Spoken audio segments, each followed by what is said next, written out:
Thanks so much, Shannon. And thank you to everyone for joining us today for the Hire Immigrants webinar, Increasing Intercultural Competence, Maximizing a Diverse Workforce. This webinar is hosted by Hire Immigrants and the Allies team, which stands for Assisting Local Leaders with Immigrant Employment Strategies. Allies provides funding, technical assistance, and leverages corporate connections to assist local initiatives in breaking down the barriers that skilled immigrants face when seeking employment. Good afternoon to the East Coast and good morning to the West Coast, and thank you for joining us. Today, my name is Ritu Basine, and I will be moderating this webinar. I am the founder of a consulting firm, Basine Consulting, which works with organizations in the areas of leadership, diversity, and the advancement of women. We offer strategy and consulting services and do a significant amount of diversity and leadership training, including in the area of intercultural competence. Prior to starting my firm, I spent 10 years in the legal profession, first as a practicing lawyer and then working in talent management. I really look forward to sharing my thoughts with you today. On the line with us today is also Susan Santoni, an RBC branch manager in Ottawa. Hi, Susan. Good morning. Sue, can you tell us a little bit about yourself and RBC? For sure. I'm actually a branch manager with RBC here in the nation's capital, Ottawa. I am proud that I've had the opportunity to work with RBC for the past, I guess it's 27 years now. While the majority of my time was here in Ottawa, I did enjoy 7 years in the Durham region east of Toronto. As a branch manager, my main focus is to lead a diverse group of employees to deliver an excellent client experience to an equally diverse group of clients. Our ability to deliver in this regard is directly linked to our success in growing our business. Thanks, Sue. We also have Carissa Topolniski, another RBC manager, who will be joining us later in the webinar to talk about how intercultural training helped her in her job. Just a few housekeeping notes on the webinar technology for our callers before we get started. Everyone has been muted to minimize background noise and feedback. We welcome any questions you have during the course of the webinar, and you can type them in the chat field found in the bottom left-hand corner of the screen. Your questions will be answered during the Q&A portion at the end of the webinar. We will also have a quick poll to gauge your view on a particular topic relevant to today's subject. And as with previous Hire Immigrants webinars, this presentation will be made available online for those who are unable to join us today, or if you would like to review or share any part of the presentation later. Over the next hour, we'll define intercultural competence, and as you'll see on the agenda in our presentation, why it's important and what are the key elements of training in this area. Sue will talk about why diversity is important to RBC and why intercultural competence is a key training competence for hiring managers to possess. And then we'll hear from Carissa and how she applied what she learned at her training in her job. The last 20 minutes we will be dedicating to a question and answer period, and any questions that aren't answered during the webinar will be answered at that time. So before we get started, let's do a quick poll if we can. And I'm going to ask Shannon if she may to bring that up. Here's the question for you. Does your workplace offer intercultural competence training? So let's see as the results are coming up. It's trending more towards no. And that doesn't surprise me to see those results, as I think this is a newer area of training. Okay, let's take a look then at our next polling question, which is, and have you personally participated in any intercultural competence training? And again, oh, interesting. It looks like quite a few of you have participated in such training, which leads me to think that you're probably doing it outside of your current responsibilities or your current organization, because as we saw earlier, most organizations are not providing this kind of training. Well, this will be instructive and interesting for our discussion today, and why don't we now turn to that. I wanted to start off, first of all, in providing a bit of an overview for our participants on what is intercultural competence training and what it is that you in your organizations can be doing in order to provide training in this area. And I come to this very much wearing my hat of experience in this area. I provide organizations with diversity and inclusion training, but with a real emphasis on intercultural competence. That's an area that I'm doing more and more work on because, in my view, I think it is really the area that can make a profound difference in how, first of all, management and employees can work better across differences, but more importantly, how diverse professionals are better able to advance in their careers. So let me kick off, first of all, by presenting a definition to you on what is intercultural competence. And you'll see there on the slide that I've given you the language that is put forth by the foremost in this area, both Dr. Hammer and Dr. Bennett, two leading interculturalists out of the U.S. And they talk about intercultural competence as being both the ability to build bridges across cultural commonalities, but also the ability to adapt behavior across cultural differences. And in my view, it's that latter part that is far more significant in doing work in the area of diversity and inclusion. That is, how do we, as employees, adapt our behaviors across cultural differences so that we are more effective in working across cultural differences and diversity. And I think that we have tended in Canadian corporate culture to focus extensively on sameness and cultural commonalities to the detriment of focusing on differences. And really, there's a discomfort, if you will, in the workplace and just generally in Canadian society to focus on difference because for many that leads to this a feeling of being identified as being either racist or sexist or homophobic, etc. And I think the challenge that we see in the workplace is that when we don't focus on difference, when we can't identify, recognize, understand, and adapt to difference, it leads to inaction. And so the importance of doing intercultural competence training is to help people better identify and adapt and adjust to cultural differences so that by focusing more on a cultural lens, one's own cultural lens, why do I think, feel, behave in the way I do, and how have I been impacted by my many layers of cultural identity, and then how do others think, feel, behave based on their many layers of cultural identity. And in doing so, in my view, intercultural competence training can really help to build more inclusive environments, help you work more effectively across differences on teams. And I think the key piece here is to better help immigrants and those who are from diverse cultural backgrounds. And when I say cultural backgrounds, I mean not just ethnocultural or racial community members, but also members of the LGBTQ community, persons with disabilities, women, and other diverse groups. But better help people who are diverse advance in their career by helping them to better understand their cultural lens that they bring to the workplace as well. I'm often asked in the work that I'm doing, when you're putting together a training program in intercultural competence, what should you be doing? And I want to emphasize here that intercultural competence, in my view, falls under the umbrella of diversity training, but it is a specific focused area of doing your diversity and inclusion training. And so while it overlaps with diversity and is, in fact, a part of diversity, it is highly specialized. And so for that reason, there are some key pieces that I think make intercultural competence training very important, but also there's some attributes you must have in creating your programming.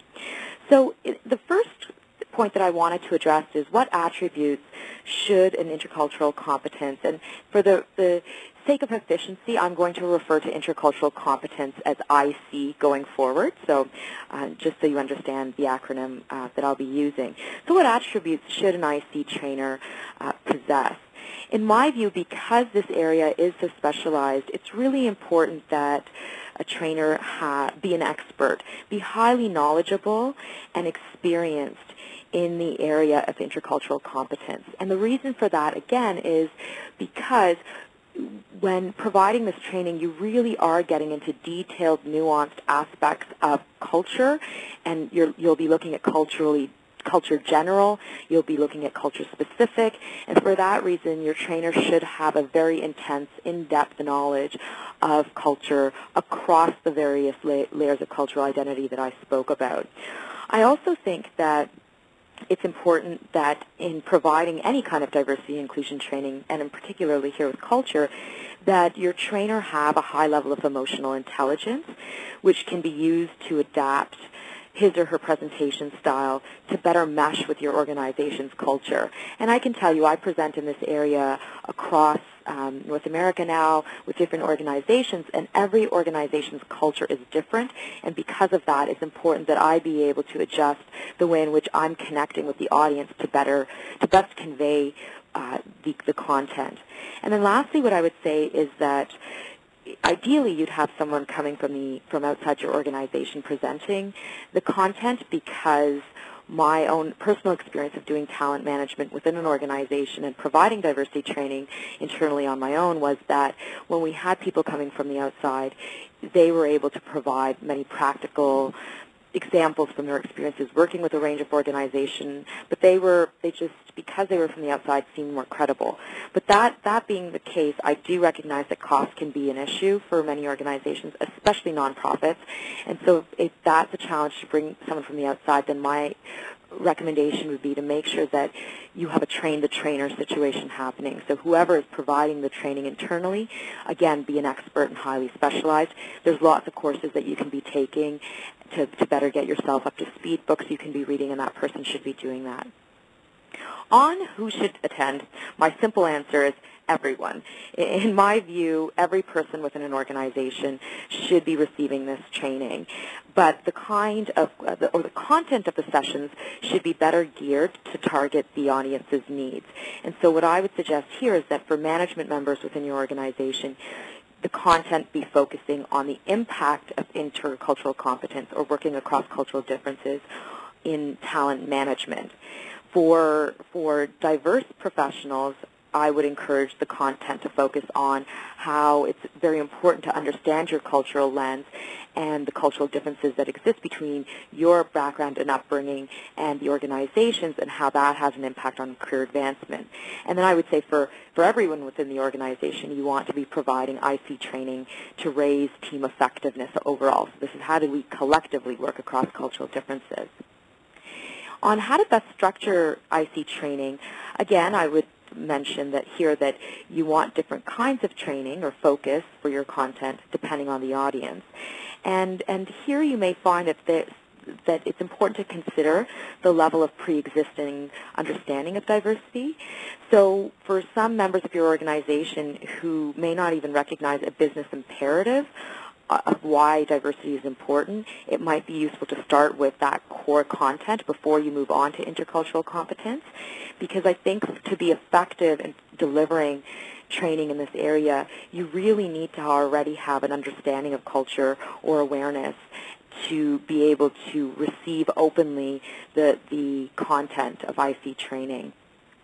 Just in terms of logistics, what I would suggest here is that for some organizations, it's possible to do your intercultural training over the course of a day or half a day, or you may divide up your sessions.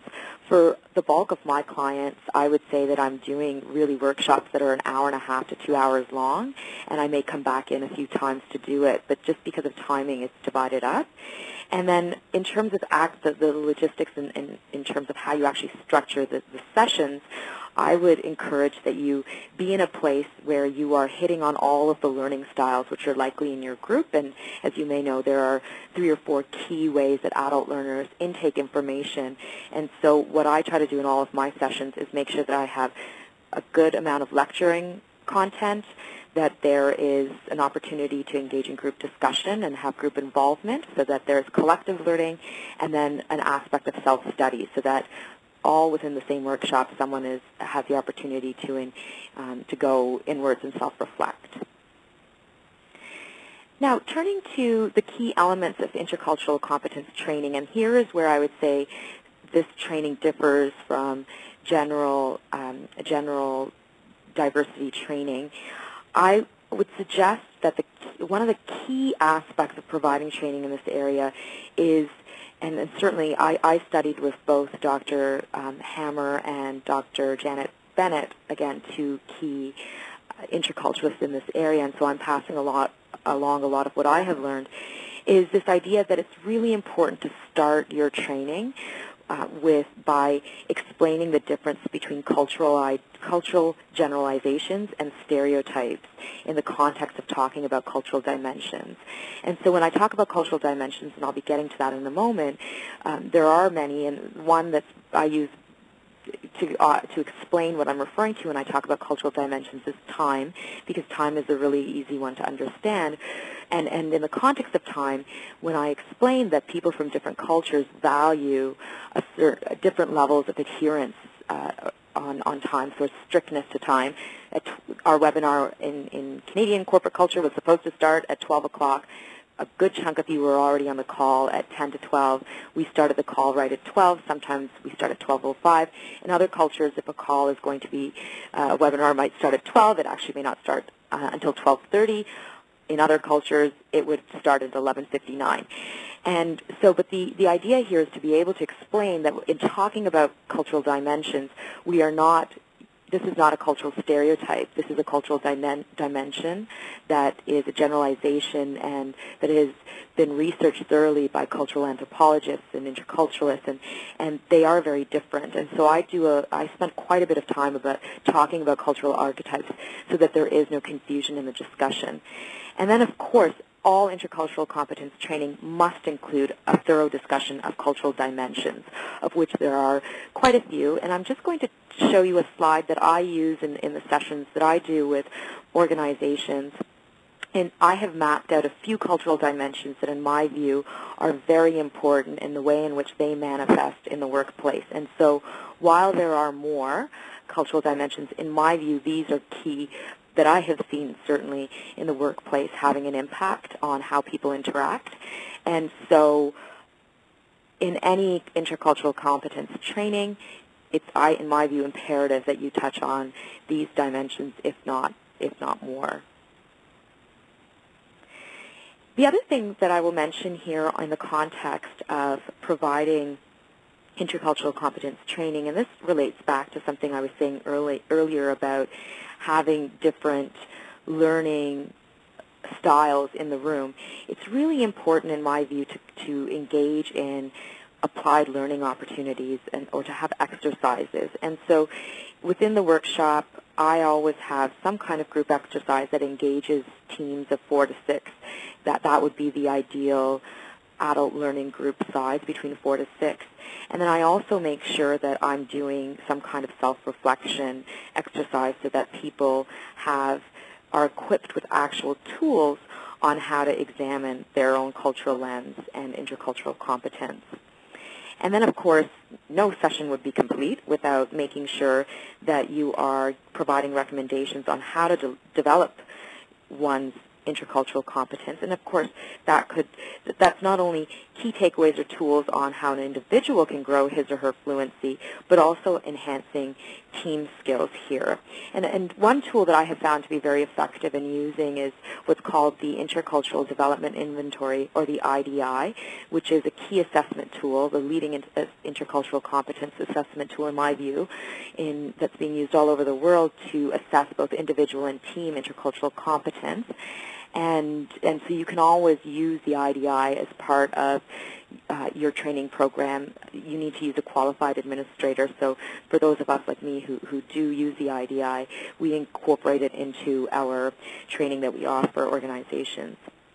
And then lastly, and in my view, this is really important in terms of employee development, it's really important in my view to talk about how intercultural competence embeds itself or manifests in managing talent. And so I'm providing you with a slide that I use in the work that I do on the talent management continuum.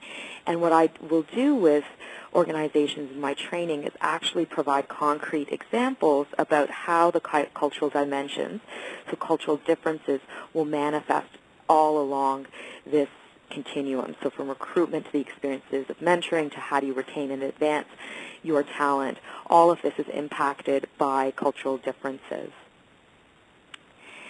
In terms of the key points to remember, I think these are just some highlights for me, but I really think that in doing this work that we not be afraid of focusing on difference, which is again an adjustment in how many of us view diversity training, that you be using someone who's highly skilled, and that person will really help you better tailor your programming content by the audience. Cultural dimensions are a key, and then having the applied learning opportunities in the programming. So these are a few highlights. I'm happy to answer any other questions that may come up during the Q&A portion of our webinar. But at this stage, I want to turn it over to Sue. And Sue, why don't we start off by asking you if you could tell us why a diverse workforce that includes skilled immigrants is important to RBC.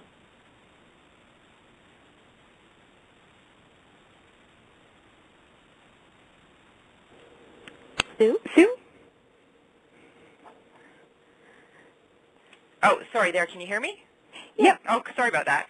I just want to give a little background first to give some context to it in regards to RBC. RBC is one of North America's leading diversified financial services company.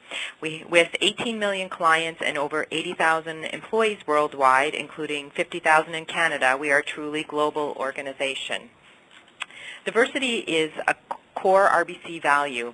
The RBC diversity vision is to have a diverse workforce in an inclusive workplace that unleashes the talents of employees at all levels to create value, to collaborate, deliver an excellent client experience, and develop innovative solutions for the markets and communities we serve.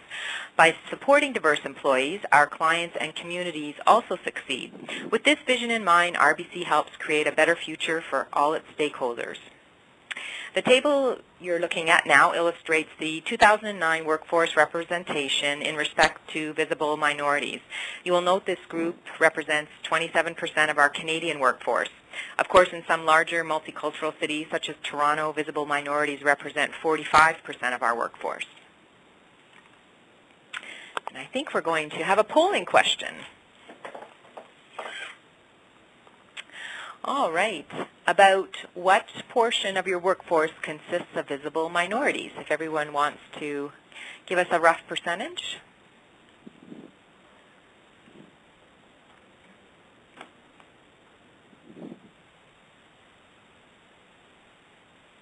Okay, we're trending around the 10-12% mark. Excellent. All right. So, we're still, some people are answering, but it looks like about 10 to 13%. We're leveling out at 12.77. So perhaps not as diverse as our organization, which is very large, but a significant amount. Excellent. At an organizational level, RBC is proud to support numerous diversity programs and partnerships.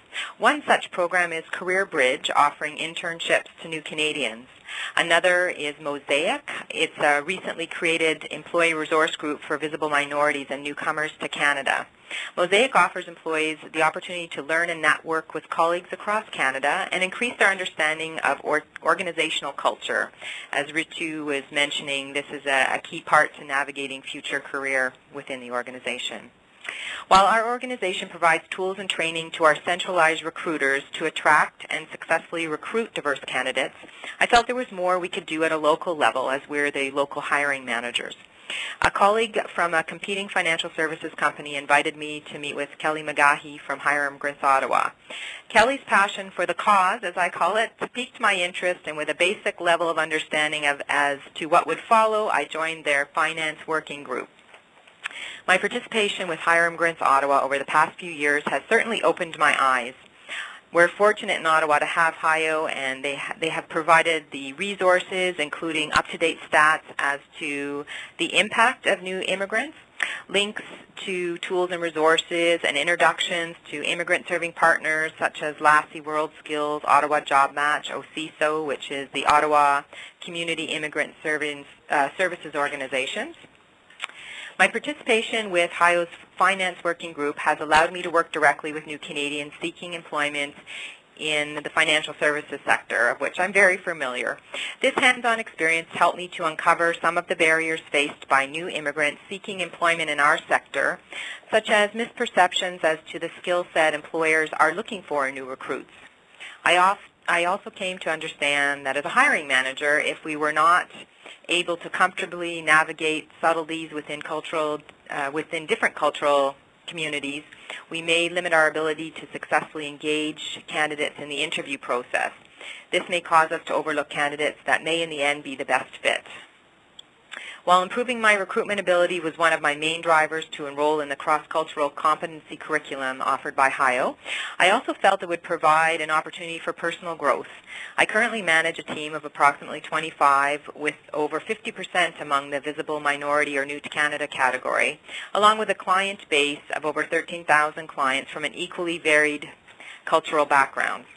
I attended my first session feeling I had an inclusive and open outlook. Once again, I was caught off guard. Simply said, you don't know what you don't know. The course curriculum helps you dig deeper to examine your own attitudes towards cultural differences and how they impact your subsequent actions and decisions, as Ritu mentioned. The insightful discussions were shared with humor, so very engaging, understanding, and most importantly, encouragement that self-awareness is a key part of the journey, and the pace of the journey itself will be different to everyone, depending on where they're starting from. To truly offer a highly productive, inclusive workplace, we must dig deeper and be open to understanding that we all see the world around us through a different lens.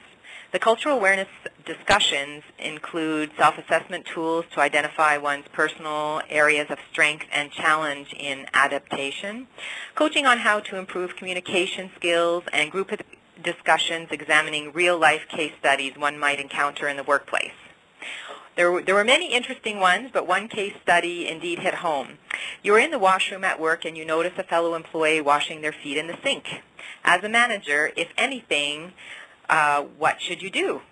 So we had a very lively conversation. The group I was with, we were all managers and felt there was a need to get to a decision or have a way to address the situation. So lively conversation ensued, and as a group we attempted to reach consensus. The aha moment of the discussion, which we only achieved with the help of the facilitator despite our best efforts, is understanding the first step to encouraging an inclusive workplace is simply feeling comfortable to open the discussion with your employees. So ask them what's going on. The key is to gain a deeper understanding of the situation and find ways to accommodate where possible, or at minimum to understand the cultural tradition or influence behind the action and attempt to bridge the gap between any personal and corporate cultural divide. Once the facilitator shared the custom that may have led to this scenario, I enjoyed a giggle myself. Yes, in a moment of personal learning, I realized why the washroom counter in my own home was always wet after being used by my oldest daughter. She's now Muslim, and she was simply following a common ritual of cleansing her feet prior to the prayer session, but I just did not connect the dots until I was sitting at the cultural awareness session myself. So bursting with enthusiasm, I was eager to share my own learnings with my colleagues at RBC. Fortunately for us, HIO was agreeable to coming out to our location, and our regional vice president welcomed the opportunity. As a starting point, we felt this training would be most impactful to our people managers at our local branches. One of those managers is my colleague, Carissa, mentioned earlier. She's manager of our largest branch in Ottawa West. In addition to her other activities, Carissa is a member of the Ottawa West Account Manager Hiring Committee, responsible for the face-to-face interviewing and hiring decisions of one of our entry-level positions.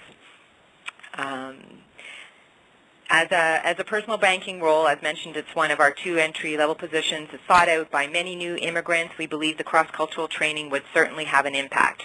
Carissa, can you please share your outcomes from the cross-cultural training sessions you attended, and what impact, if any, did they have on your job? Thanks, Sue. So as an RBC branch manager, learning about intercultural differences has helped me adapt as a sales coach to those around me. Each staff member has different cultural values, beliefs, and experiences, and being aware of these characteristics has definitely helped me in my communication to the team. For example, I do have a fairly new account manager who is a new Canadian immigrant and has been with the RBC team for about 8 months now. So after the first few weeks on the job, I noticed that he was continually backlogged in his work and would never ask for assistance in helping to manage his schedule. I had to really reflect on his cultural background and beliefs before meeting with him so I could understand him better. It just so happens that through discussion, I realized that he is backlogged in his work because he does see one client after another, and never wants to turn a client away or say no to an appointment. He also has a hard time asking a colleague for help. So it wasn't until through discussion that I found out that his culture associates no with disrespect. Therefore, I needed to clarify that in Canadian culture, saying no isn't necessarily always a bad thing, nor is asking for help. So I did explain to him that asking for help with his clients and giving him time between client appointments would lead to better productivity and client experience. And so another situation relates to a recent interview with a new immigrant. During the interview, I had noticed that the candidate had actually removed her shoes while we were chatting. My first thought was that this individual was perhaps nervous or disrespectful, but I quickly thought about cultural differences, and it made me think in a different perspective. It could be that removing her shoes is a sign of respect in this individual's culture. I will never know what the removing of the shoes actually means unless I had formally asked her, but at least it made me evaluate the candidate based on her answers to my interview questions rather than her nonverbal cues. So these are just two examples that occur in every type of workplace, and it's extremely important to understand cultural differences in order to effectively work as a team and drive results. I know it's helped me a lot, and I try to apply it to all situations that I'm faced with on a daily basis. Excellent. Thank you, Carissa, for sharing your experience. Ritu, I think I'm turning it back over to you. Great. Thank you so much. Oh, no, I guess I have one more slide. I'm sorry. To wrap things up, I have a few tips for other employers. Encourage recruiters and people managers to take part in training sessions. Engage the leadership within your organization. Network with other employees to share challenges and best practice. It's very satisfying to share exactly, what I had learned with Carissa and have her learn and grow from it too. Take advantage of existing free programs available through immigrant serving agencies that are available in your own city, and seek out feedback from diverse employees within your own organization. Ask them what they would like to see and what changes the organization may make to really help them feel engaged in the organization. Great. Thank you, Ritu. Thanks so much, Sue. So now what we'd like to do is turn it over to our audience to ask some questions. And as mentioned earlier, you can just type in your questions in the chat box on the bottom left-hand corner of the screen. So I will take a look now to see what questions that we have had already. Oh, there's a question that's just come up now. Does the importance of fit constitute a barrier to hiring skilled immigrants? And if so, what are some ways in which your organization can remove such barriers? Sue, do you want to provide some thoughts on that, or Carissa?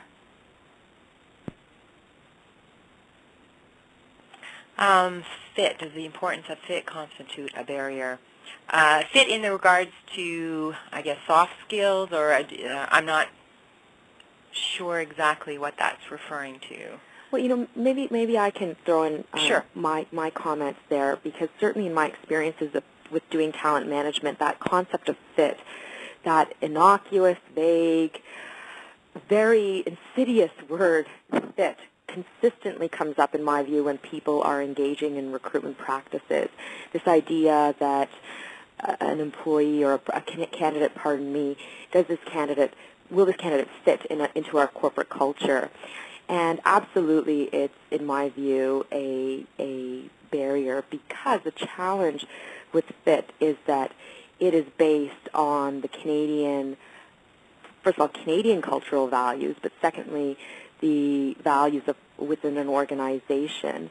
And many immigrants either may not have the attributes that are being targeted, or more important, for example, a lot of organizations will look to social cohesion, and so if the culture within an organization is one where people are golfing or skiing or cottaging or going out for drinks a lot, if you come from a cultural background where you don't do any of those things, the perception may be that you may not fit socially into the organization. But more importantly, what I think happens is this idea that our talent pool that's made up of both immigrants and people from ethnocultural backgrounds who might have been in Canada for many generations absolutely have the attributes that an organization is looking for.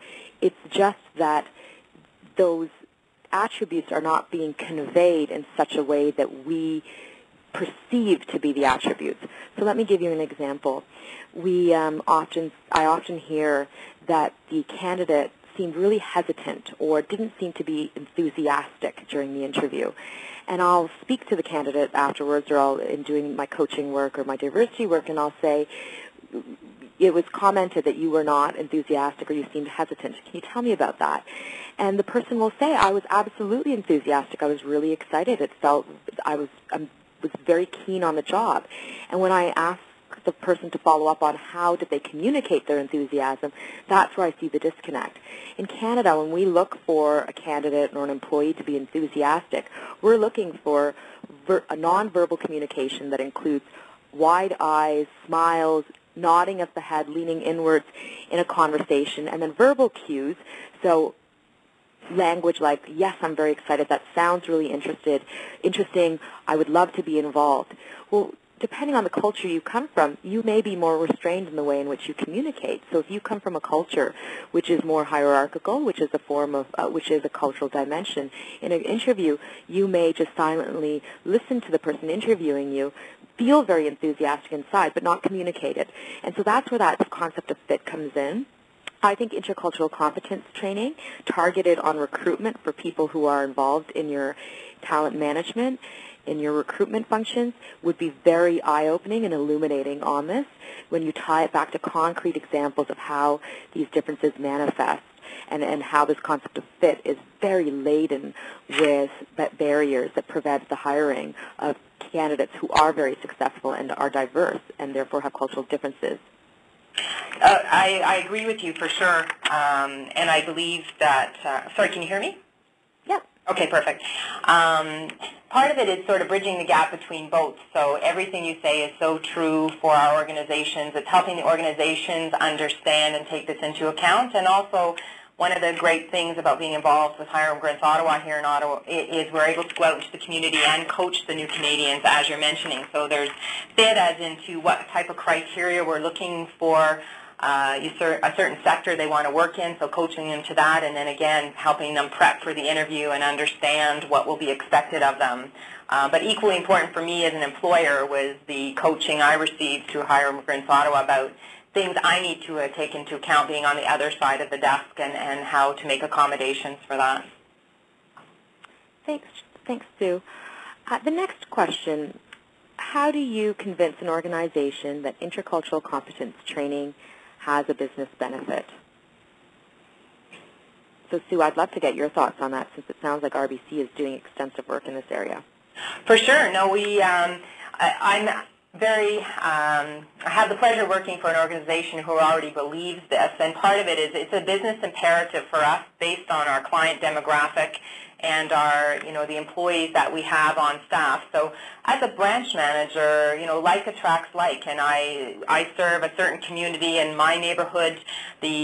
Our staff needs to be representative of the clients we're serving, so when they come in, they feel comfortable and engaged in a conversation. They have language. People who speak the languages that they do, understand the culture.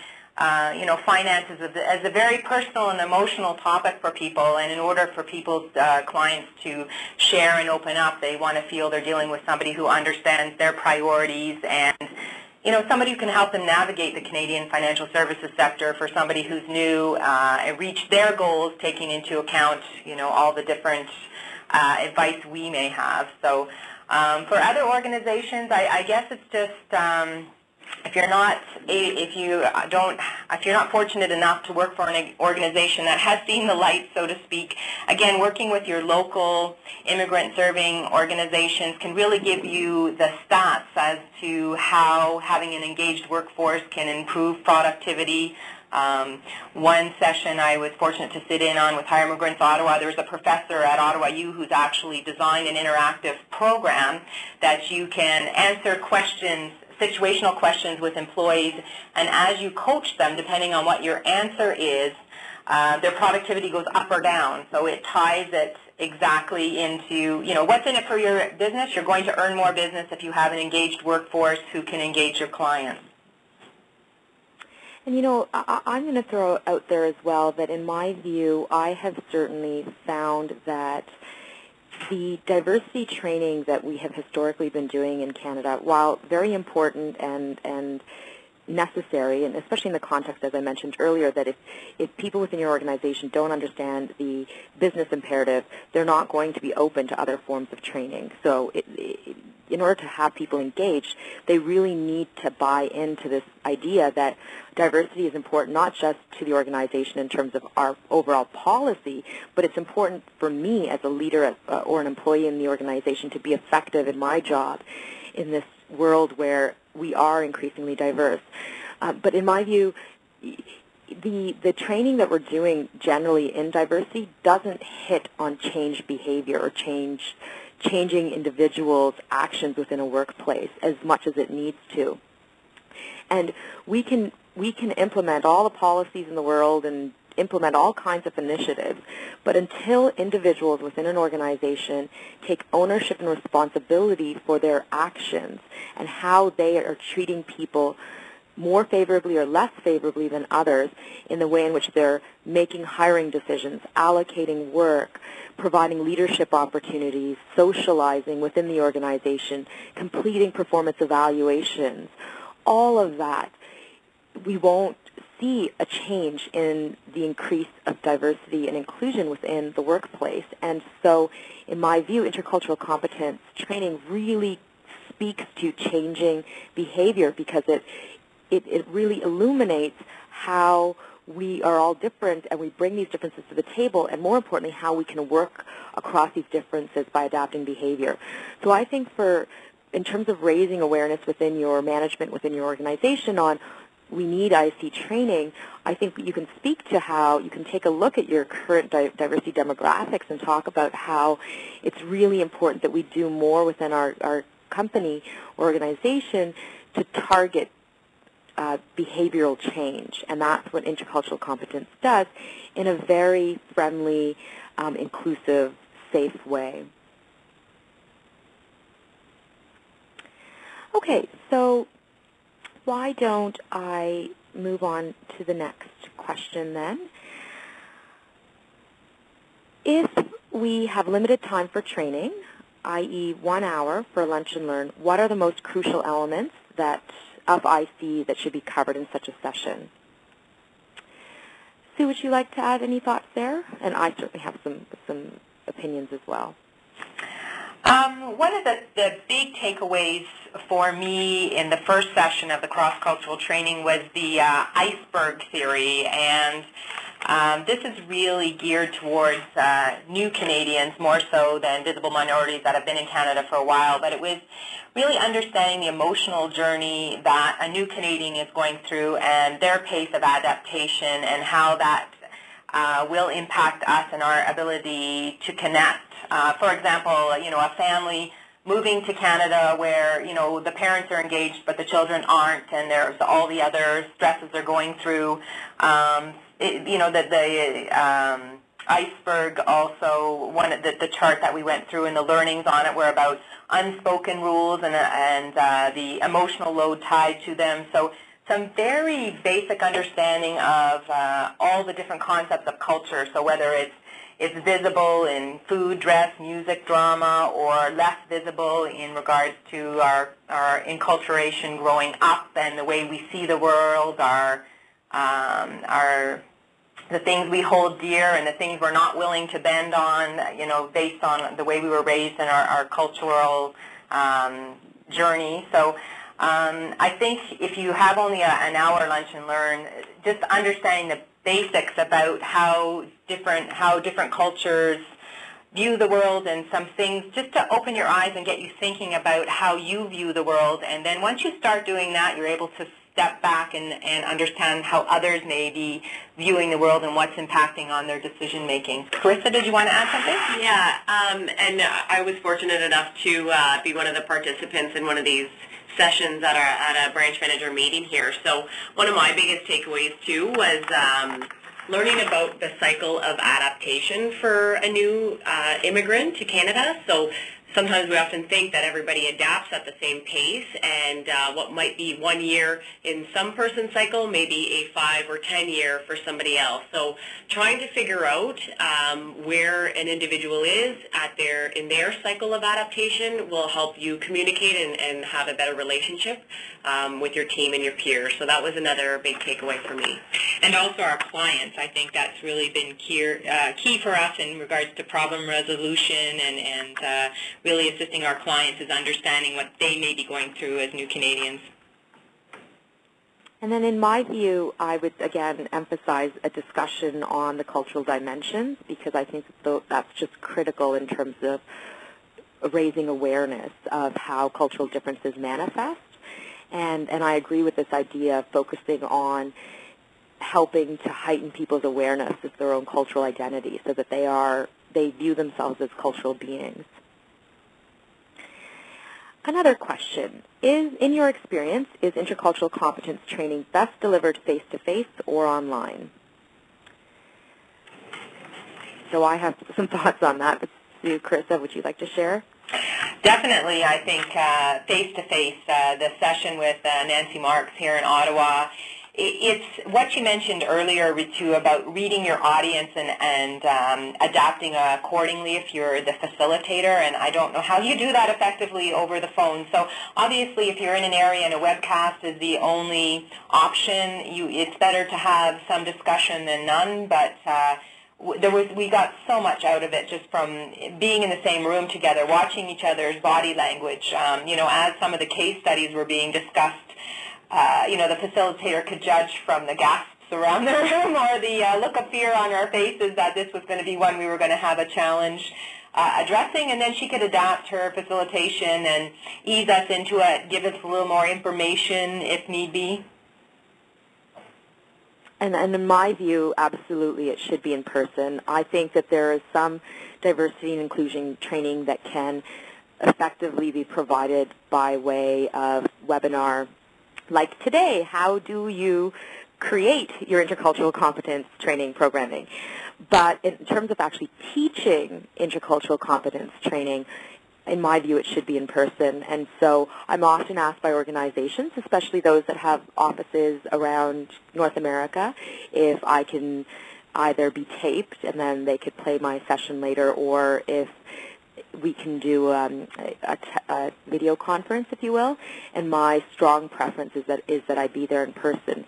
Because when it comes to intercultural competence, and when you start talking about the culture specific, you're getting into tricky waters depending on people's level of cultural awareness, and being able to read the crowd, being able to convey content effectively, and by engaging with people, raising their issues, which are oftentimes communicated non-verbally, and as we know, for many cultures, most communication is non-verbal, and you don't get that through a webinar or through a video conference. And so in my view, it's imperative that it be done in person.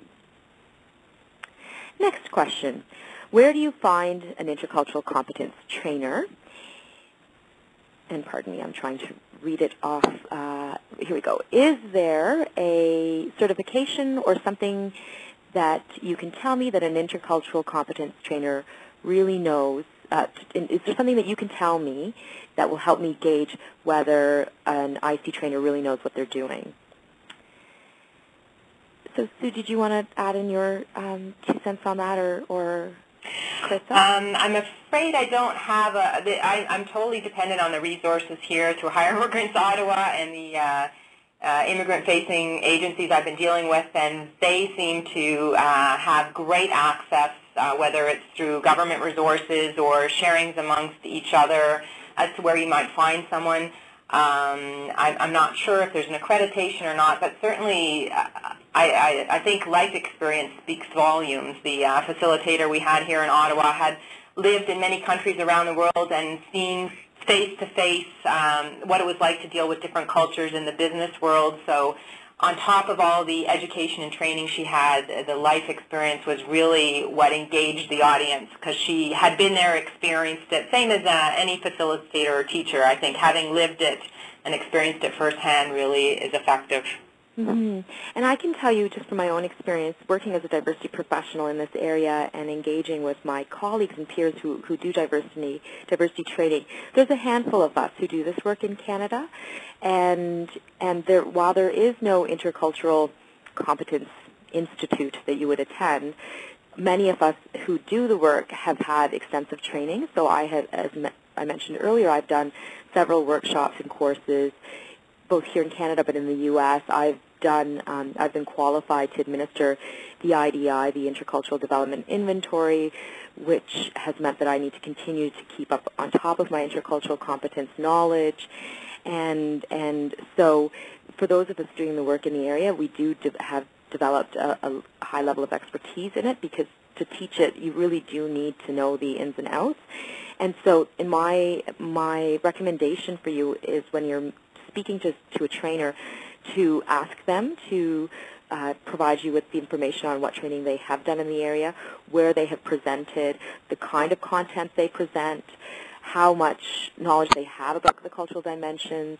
And the best thing to do with any kind of trainer is, when you're bringing someone in for the first time, is to ask them for references and speak to previous clients they've presented for to learn about the actual experience of working with someone. Another question we had here, and this is a question that I think is more challenging to answer, which is that many jobs in Canada are at small or medium-sized businesses without formal or distinct HR departments. And so then the question is that, and so these companies hire on an ad hoc basis as positions open up. And so how can we engage with these owners and managers when it comes to intercultural competence? So how do you engage small employers who have less resources than large organizations? Well, I know here in Ottawa, Hire Immigrants Ottawa reaches out to those business owners through job fairs. That might be through the Chamber of Commerce. Those of us who volunteer from larger organizations, for example, here there's 5 working groups at HIO. We also go out into the community and try to invite other people to join in the conversation, or if we're having coaching events, to invite them out. So it's really about spreading the word. A small business, like you've mentioned, won't hire enough, that they don't have a dedicated hiring person, they don't have access to the resources. So it's really about educating them to all the resources that are at their fingertips through the immigrant serving agencies, and then as events come up, inviting them out and inviting them just to contact you when they are looking to hire someone. One of the partners here in Ottawa we use is Ottawa Job Match and Lassie World Skills, and they work with new Canadians that are highly educated, highly skilled, job ready, because they've gone through interview prep with them, resume prep with them. So again, just making small employers aware that they are there. There's no fee for their services. It's a nonprofit organization, so they simply would need to send a job posting to these local agencies, and they would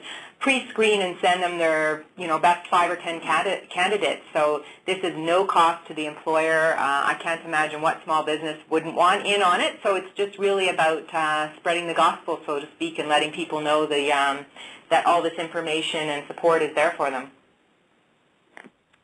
Great, thank you for that, and I echo your views on that. And I think we have time for another question. So this question is about being culturally aware during interviews and the team versus individual focus. So this would be the cultural dimension of relationships. Do you view the world through an individual focus lens or a group or collectivist lens? So how should interview questions be structured so as to not screen out candidates who emphasize team accomplishments over individual accomplishments? Well, I guess it's really being aware of what culture you're speaking with to design the appropriate interview questions. So in some of the cross-cultural awareness sessions, I've been to 4 of them, and one of them was specifically dealing with the Asian culture and the fact that they, someone from that culture may have a very hard time stating what they've done as an individual. It's always they're encouraged to work as a team and not take personal credit. So I think as an interviewer, it's just important to know that and understand that the answer may come out that way, but to understand that they may be speaking of an individual achievement, and then simply asking more questions as an interviewer, and I'll let Carissa add to that too. If you do receive an answer back that seems to be a team accomplishment, just digging deeper to ask that candidate and make them feel comfortable to say what was your part in that, because if they feel that we're wanting to know, then they would feel comfortable to open up. Carissa, do you have anything? That's exactly where I was going with that, but and this occurs whether there's intercultural competence or not.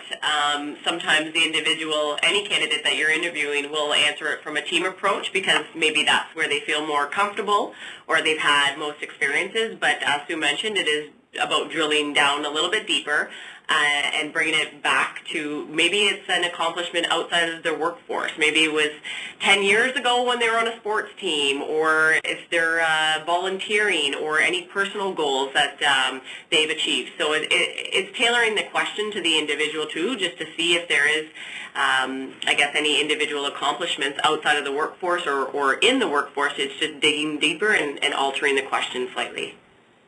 And I think just explaining to the candidate what you're trying to accomplish too, to make them comfortable. So, I'm sure it was great to be a part of a team that achieved such a goal. What we're really trying to understand is what was your part of that. I'm sure you had a key part. Can you describe to us what it was? If that helps. And one of the things that I would suggest, and I say this because I used to do talent management and have now interviewed thousands of candidates, and now I'm helping teams with how do you better interview across cultural differences, is that when it comes to collectivist versus individualistic behavior, it's not just a focus on team or the we versus the I. I find that people who come from group-focused cultures have a challenge in engaging in self-promotion at the level that we expect in Canadian organizations, because in Canadian corporate culture, North American corporate culture, there's a high emphasis on I, and I did this, and I'm good at this, and these are my skills. And so any questions that put an emphasis on the individual's accomplishments and spotlight the work that they did as opposed to being part of a team, I find to be challenging. I find that those candidates have a challenge in responding to the answers.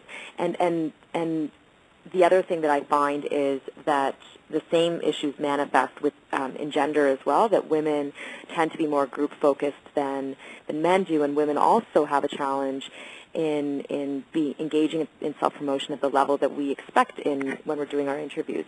And so one of the things that I suggest, or the tips that I have, is when you're not getting to the feedback that you need to get when someone is talking about his or her skills, you do it through the back door. So you could say things like, instead of saying, tell me your strengths or tell me what you did really well on this project, you would say, if I were to speak to your manager on this project, what would he or she tell me you did well on this task? And that way the person is speaking through the third party, which would be more comfortable for them. And then the other thing that I would suggest is that people use more behavioral-based interviewing techniques or situational-based interviewing, because we know that with behavioral-based interviews that the past behavior is the best predictor for future behavior. And with behavioral-based, you're better able to target attributes and skills that you're looking for, as opposed to questions which are more open-ended and maybe more challenging to answer if you are from a diverse culture, or at least for you to evidence the criteria that is being sought. And I see that we are at 12 12:59, so I am going to now take us to a place where we are wrapping up.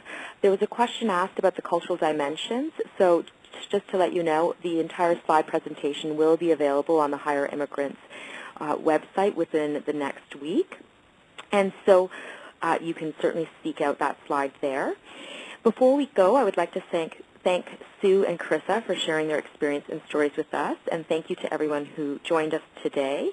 I would like to ask you to please complete the short evaluation survey that has just popped up in your internet browser. And as mentioned, all of you who have registered will receive an email when the webinar is available for download at the Hire Immigrants website. And Sue has also provided additional slides detailing RBC's commitment to diversity and highlighting some of the programs and partnerships it supports, and all of this will be online. You can also visit the site to find previous webinars and other great tools and resources for employers, including monthly e-tips. Lastly, the next webinar will be in February and will examine using professional immigrant networks to find talent, and you will be able to sign up for that webinar online in the new year. Thank you all for logging in. Enjoy the rest of your afternoon, and we appreciated your attendance today.